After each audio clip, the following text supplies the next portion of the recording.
Chandan Nagar commissionerate की महिला traffic पुलिसकर्मी 34 वर्षीय देवप्रिया सेठ ने रविवार रात अपने पिता के घर में फांसी लगाकर आत्महत्या कर ली। बताया जा रहा है कि देवप्रिया हुगली के चुनचुरा नगर पालिका के वार्ड नंबर 30 के गर्भाती राज राजेश्वरी में किराए के मकान में अपने माता पिता के साथ रह रही थी। परिवार के सदस्यों के अनुसार देवप्रिया का कुछ समय से पारिवारिक विवाद चल रहा था। पारिवारिक तनाव के बीच महिला ट्रैफिक कर्मी ने रविवार की रात अपने ही बेडरूम में फांसी लगाकर आत्महत्या कर ली। किच्छु घटना হয়নি। वो মনের বিধ্বস্ত অবস্থা, সারা দিন পাগলের মতন, মানে কি বলবো, কোনো কথা শুনছেও না, বুঝছেও না, কিছুই না, কাঁদছে থাকছে, একটু কথা বলছে, একটু চা খেলো, ব্যাস এরকম ধরনের কিচ্ছু, মানে কালকে একদম অন্য আসতে। হ্যাঁ, মানে কেন হলো, ওটা কেন, এই কারণটা কার জন্য হয়েছে বলে মনে করছেন? একটু আসতে কার জন্য হয়েছে বলে মনে করছি, ওর যতই যাই হোক নিজের এটা করা উচিত হয়নি। বাচ্চা মেয়েটা আছে, বাচ্চা মেয়েটা ওর থেকে ওর বাবাকে একটু বেশি ভালোবাসে। ওটা ওর মনের একটা দারুণ কষ্ট যে আমি তোকে এত দেখি করি আর তুই বাবা চলে গেছে, সব বাবা করিস।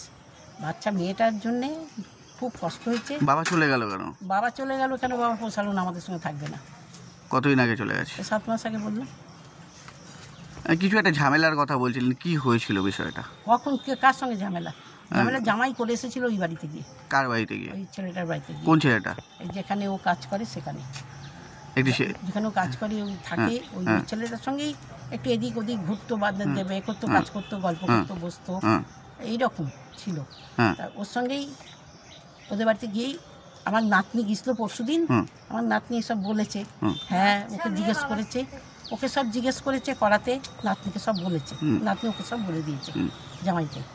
ওর খুব খারাপ লেগেছে ব্যাপারটা, গিয়ে ওই বাড়িতে গিয়ে ঝামেলা করে এসেছে। ওই বাড়ির লোক, ভদ্রলোক ওখান থেকে নিয়ে চলে এসেছে আমার বাড়িতে। সে দেখতাম রাস্তায় ট্রাফিকের কাজকর্ম করতো, তার একটা ছোট মেয়ে রয়েছে, তার বিয়ে হয়েছিল চন্দননগরে। তা এখানে মায়ের সঙ্গে থাকতো, ওর স্বামী আগে আসা যাওয়া করতো, এটা আমাদের চোখে পড়তো। ইদানিং আর তার স্বামীকে আসতে আমরা দেখি না। তারপর কালকে সুইসাইডের পর ওই মেয়ের মা তিনি বলছেন তার স্বামীর সঙ্গে নাকি ইদানিং একটু অশান্তি চলছিল, আর একটা সুইসাইড নোটও নাকি ডায়েরিতে লিখে গেছে। সেখানে যেটা শুনেছি ওর মায়ের মুখেই, যে স্বামীর জন্য আর কি ব্যাপারটা হয়েছে বলে ওরা আর কি অভিমত প্রকাশ করছে। তবে একটা ভেতরে কী আছে তো আর আমরা ঠিক জানি না। তা পুলিশ এসেছিল, বডি নিয়ে গেছে, আজকে পোস্টমর্টম হবে।